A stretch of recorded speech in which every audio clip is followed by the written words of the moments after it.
what changed?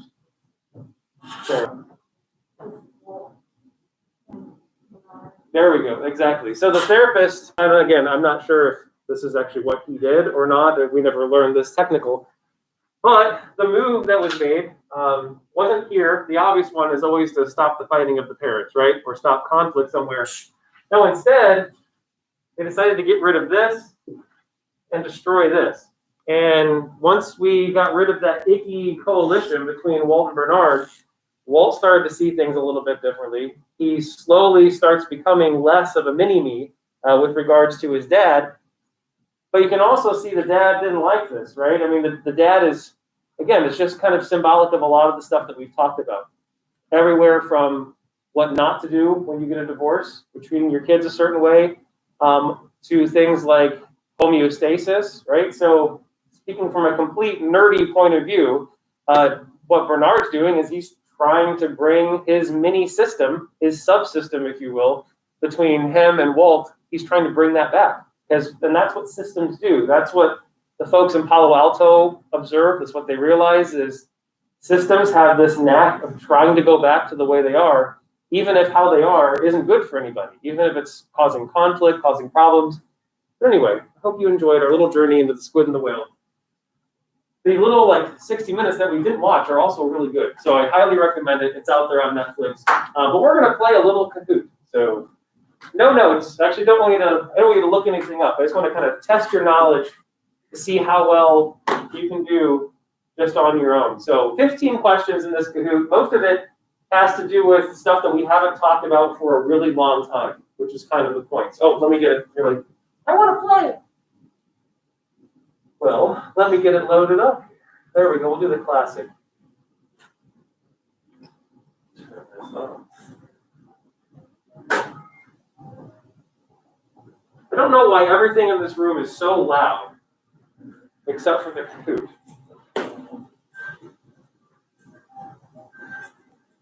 But anyway, we don't really need to know that.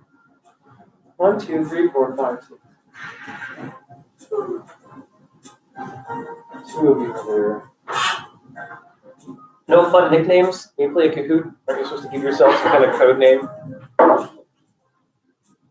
I'm the squid. You never know who it is. You guys have done this before, right? Okay, I just wanted to make sure. Maybe like back in 5th grade, 6th grade. The previous section told me they haven't done this forever. Like, I love Kahoots. They're so much fun. There, 1, 2, 3, 4. There we go. There's only 6 of you here, right? I can't think that'd be easy math for me. All right, let's get started. So there we go. Congratulations, all 6 of you successfully joined. Much quicker, by the way, than the earlier section. Team A was dragging. Well, let's go.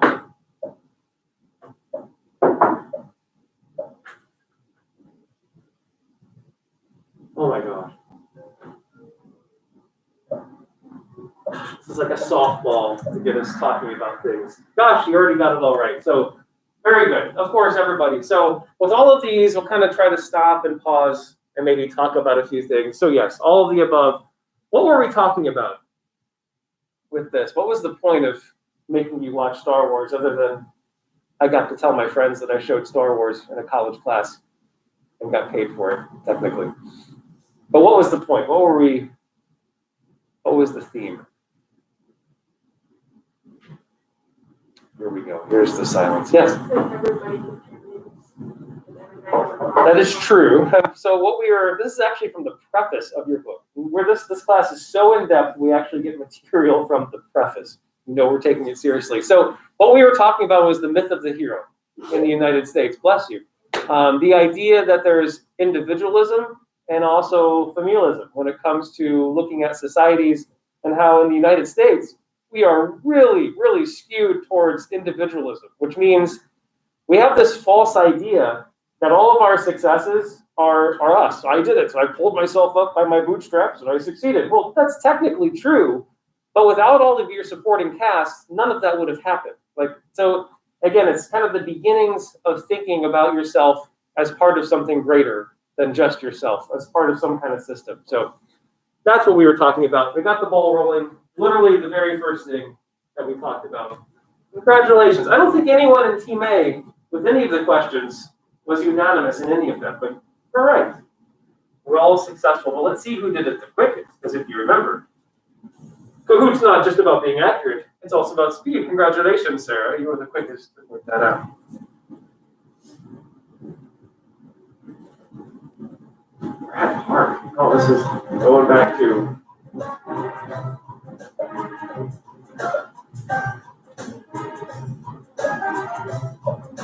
this is just kind of like a trivia one. We got 4 answers.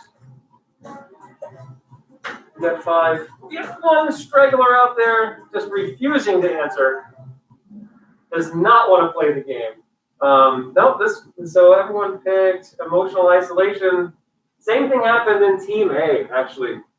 Disconnection is the correct answer. Now, emotional isolation is not necessarily untrue. We were talking about the influencers of MFT. In fact, I think I had a little thing over here where a bunch of things were all pointing to MFT. So historical things that happened that started to change the way people looked at families and mental health and all of that. So the Rat Park studies argued that it's not just the drugs, that it's people's sense of disconnection. And again, the reason this is important from an MFT perspective is that disconnection is from society, from others, from relationships. Maybe that's a piece of the puzzle. But moving on to question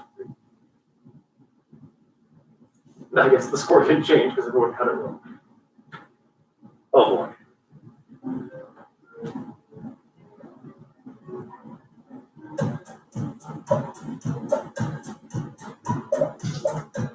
Oh, everyone played this one. And look at those answers. They're kind of all over the place. So the correct answer, of course, is 50%. So why is this important?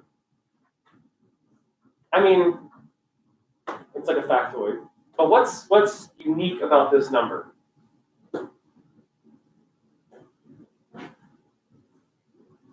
Not everyone at once.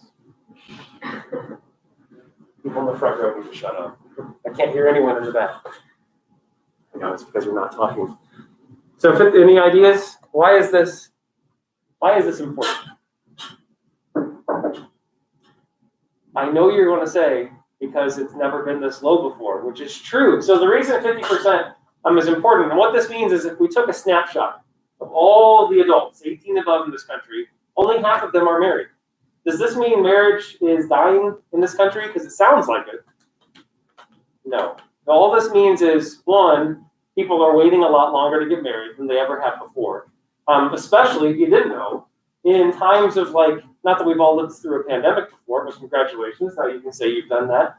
But in times of economic, despair, people also don't get married. People don't have kids. But anyway, not that we're all economically turmoiled for the past 18 years. We're just putting it off. People are going to college more. So marriage is not dead. That's one explanation. On the other end, though, when we're getting older, we're also living a lot longer, into our 70s and 80s. And people are getting divorced, right, in those ages as well. So you have a lot of factors playing in. Do you remember the percentage of people that said, if I asked you, would you like to get married? What percentage says absolutely?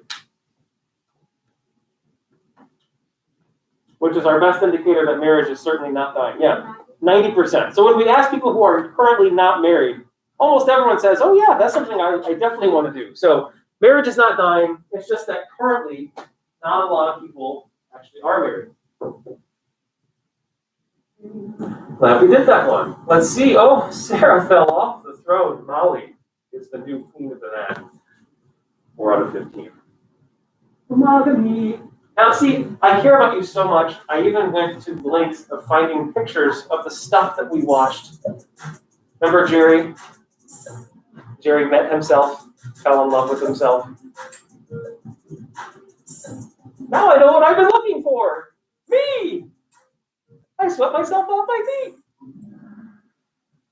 There we go. Oh, so 2 people. Oh, look at this. Isn't this nice that we're doing this? Because our answers are just all over the place. So homogamy, of course, this is the idea that you're, unfortunately, unless you love yourself, Sarah, you're going to marry someone just like yourself in a lot of unique ways. One of them is geography. So sorry to burst your bubble, but if you're from Ohio, you're probably going to end up marrying someone from Ohio. I know, you thought it was going to be France or Brazil.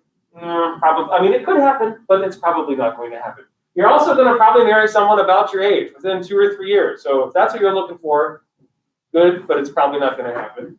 Religion, you're probably, or lack thereof, so you're probably going to marry someone within the ballpark of your religion. You're also going to marry someone, there's 2 others, and it's not hobbies or interests. In fact, a lot of married couples have completely different hobbies and interests, yet they're still able to maintain the eye within the weed. See how reviewing for you. What are the other 2? This will be important, actually, for the little test you're going to take eventually. What? Race. What? Race. Yes, ethnicity. So yeah, your ethnic background. Your ethnic background is a way, so you're probably going to marry someone from that, and then there's 1 left. Kind of making a joke, yeah. There we go. Yeah, so I made the joke that unfortunately the princess almost never marries the pauper. I mean, she might like him, but it's just never going to happen.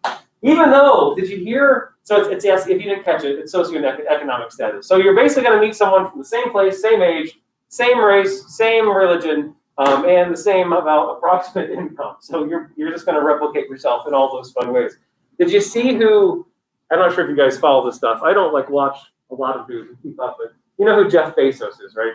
The Amazon guy who's worth like $18 trillion, like he just owns the universe. Well, he got divorced, right? I bet that was fun to figure out. So his wife gets she got like half of his fortune. Did you hear who she married? Which completely, it's perfect for our class. I was so excited to talk to you about it. She got remarried recently to a high school science teacher. Like, what? Now this high school science teacher is now he's a billionaire. You went from making $5 a year to $5 billion a year. That's an example of what? So marrying someone different in one of those 5 ways is, you guys agree. It's like being a comedian where no one laughs at the jokes. What? Heterogamy, exactly. And it's perfect for this class because one of the points that we made is for first-time marriages, almost everyone practices homogamy. But on your second marriage, almost everyone practices heterogamy in one way. And Jeff Bezos' ex-wife, I just can't think of her name. I'd like to stop calling her Jeff Bezos' ex-wife. But perfect example, second marriage, she practiced heterogamy with regards to socioeconomic status. All right, moving on. Let's see what's going on. Molly, congratulations, you're still on. Ooh, that lead went to 1,000 points all of a sudden. Good grief. Still with us, Sarah? What's going on here? Not so hot now, are we? 500. Immune, the cohabitation effect. So, you think playing a Kahoot is a good idea. Well, here are the facts. Remember her? I couldn't find her face, but I could find the word people. Only one person, and most of I am not playing anymore. I am done. Half of the class just is totally doing something else, working on a research project for some other class. What is this? So yes, committed. So what does this mean? This just means you plan on getting married. It doesn't necessarily mean you're engaged. So the good news of this, the cohabitation effect, by the way, is a real thing. It's a real phenomenon. It's the observation that when people do cohabitate before marriage, there's a slight increase in the divorce rate, but it doesn't fit with these people. It fits with the other ones. The good news is, well, by the way, just to get the factoid out, what percentage of couples do cohabitate today? Which is also different. This ballpark. Like 10%, half.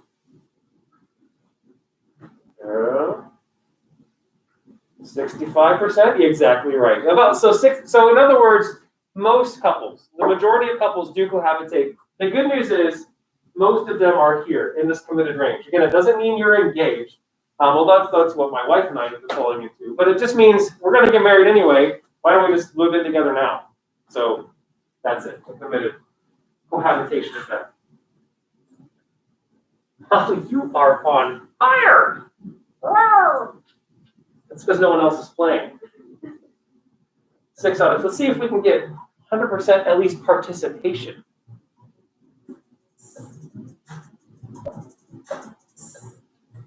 Think back.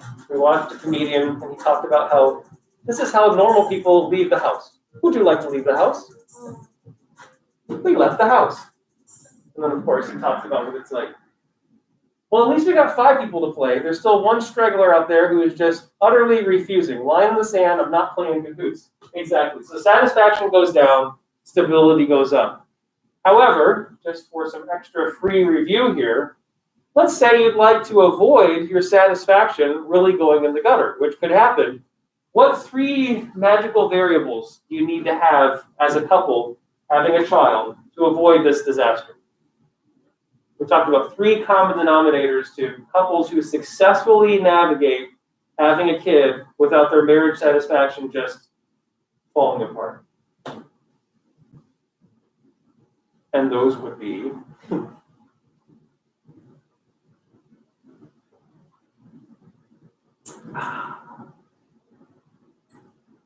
no ideas.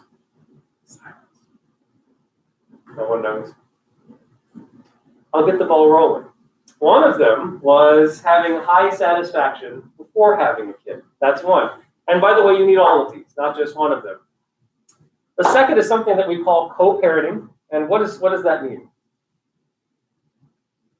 If I'm co-parenting with my partner, what am I doing? Does it mean we're each changing 50 diapers? Right? Even Stephen? Yes. Thank you for talking. What? You're both working together. Exactly. It's a perception of fairness. You can say, I think my partner is doing all my partner can, and so am I. So it doesn't matter if it's actually fair number-wise, it's the perception. And then what's last but not least, the third one, which everyone just takes for granted. Although I told you a story of my neighbors who didn't do this. It's so simple. You would think everyone does it. Planning to have the kid. And again, this is where it becomes kind of nonsensical to some people. By planning, we don't mean, hey, we'd like to have a kid in April of 2022. All it means is you've actually had a discussion. Would you like to reproduce? Yes. Would you? Yes. That's all that means. You've actually talked about having kids, which an amazing amount of couples have not actually done. All right, we're about halfway done. No one's on fire, but Molly's lead is just through the roof. Let's see if anyone can catch her.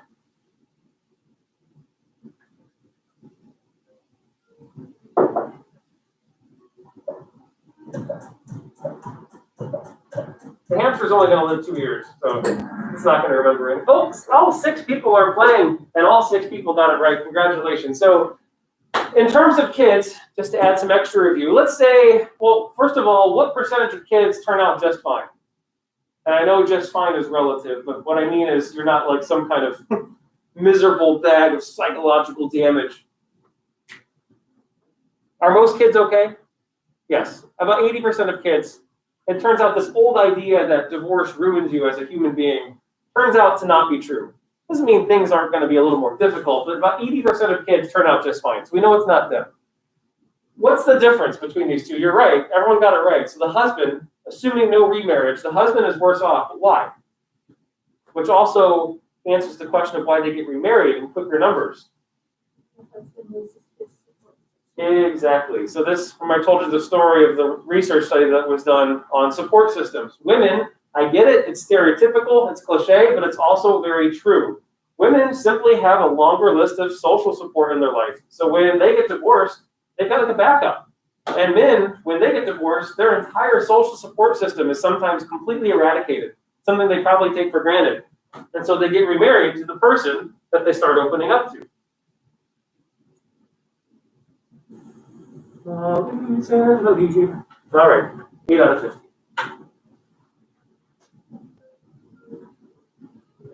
In the fall. Most people get divorced in the fall.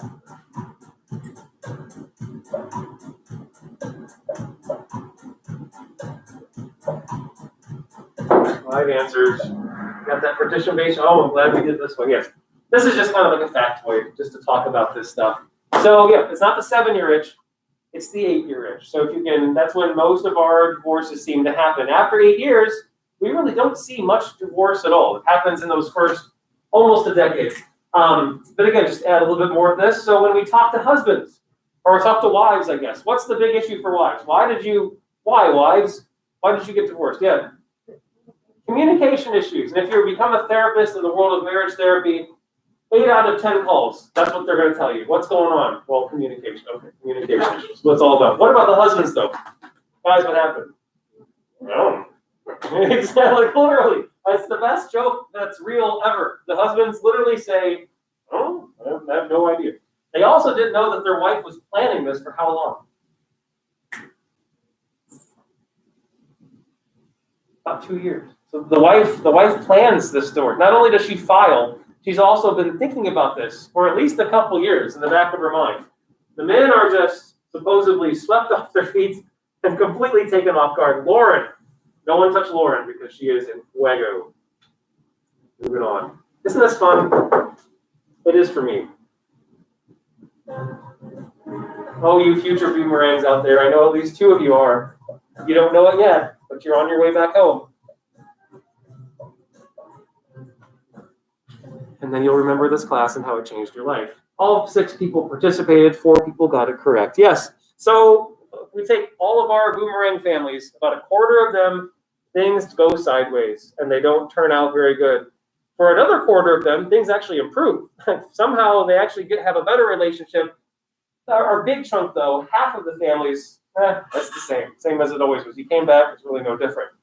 When we zoom in, though, on those families where it's not working, right? So we've got rules, that's a problem. We've got roles, that's a problem. We've got rent, that's a problem. Should I be paying or not? But what's the common denominator on the positive side? What's the big key to making it work? So I bet all my money, not much, but I bet all my money. Yes, exactly. So the key to being a successful boomerang, if you do find yourself in that position, is simply having a plan. Have an exit strategy. If you do that, it seems like everything else just sort of works itself out. So just figure out, when am I going to get out of here? Now, Sarah, finally, you've caught fire. You're rising back to the top, trying to take back her early lead. I don't know if it's going to happen. I know we talked about this. There's a little picture of a guy with this funky-looking machine that everyone thought was a time machine. 5 people. Oh, 4 people got it right. Exactly. Remember, his name was Wiener. He's from Germany. We like to call him Wiener. Because saying Wiener is twice as fun as saying Wiener. Yes, the anti-aircraft gun. Why? What's the big deal? This is weird. This is just an oddball trivia fact. What was unique about the anti-aircraft gun that he invented? It could do something that no machine had done previously.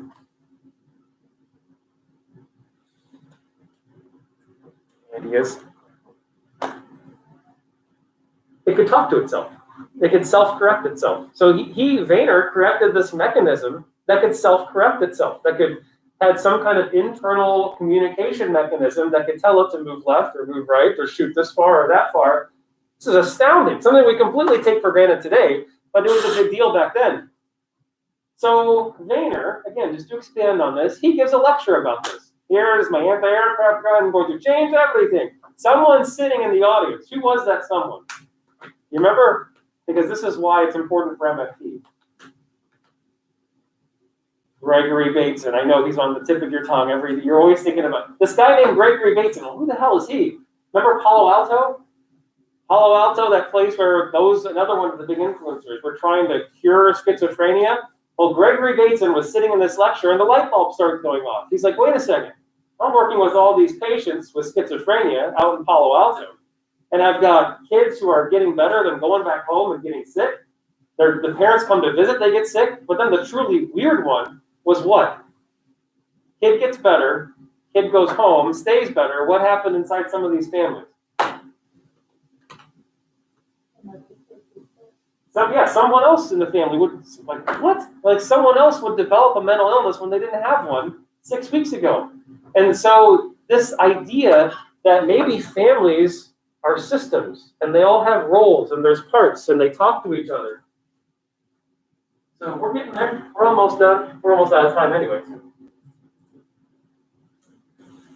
Molly continues her flaming path up the top. Almost, it's over. A 2,000 point lead now. 4 more to go. get through these.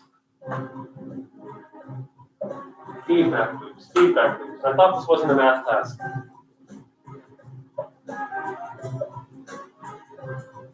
So what brings, and of course, Hartman showed you example of something with the opposite. Exactly, a negative feedback loop. Congratulations, half of you. So a negative feedback loop is what brings a system back to homeostasis. Something is going awry, we try to change it. This is what you were seeing Bernard try to do at the end of the movie. He knows Walt is going off. But Bernard is desperately trying to keep Walt back to things. I like things how they are. I like Walt on my side, which is why he's given him strange, what kind of dad, again, that's the idea. What kind of dad does talk to his son like that? Hey, nice timing of humor there while I'm sitting here in the hospital. But that's his attempts to initiate a negative feedback loop to get them back to their homeostasis, which was acting more like roommates than a father and a son. Positive feedback loop, of course, leads to change, which is what Cartman did in Congress. Just a couple more to go after. This is a gimme. This is a softball. Our old saying, the whole, the sum of the part of the parts. Right. Oh, congratulations. No one wanted to be the person who got it wrong. Congratulations. So, yeah, of course, the whole is greater than the sum of its parts. Moving on. 13 out of 50.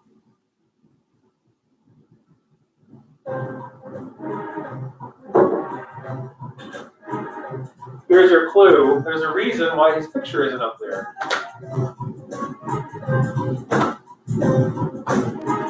So the first guy, these are all historical figures, but one of them is the guy who opened up the very first practice dedicated just to family therapy. Yes, it was John Bell. So, and the other weird thing about him is that there's no known pictures of him.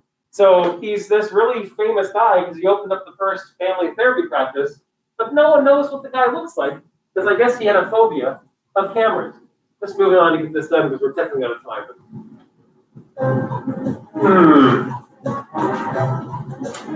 Again, collection of historical figures. Schism, of course, is when we got this. We've got two parents fighting for the love of their children.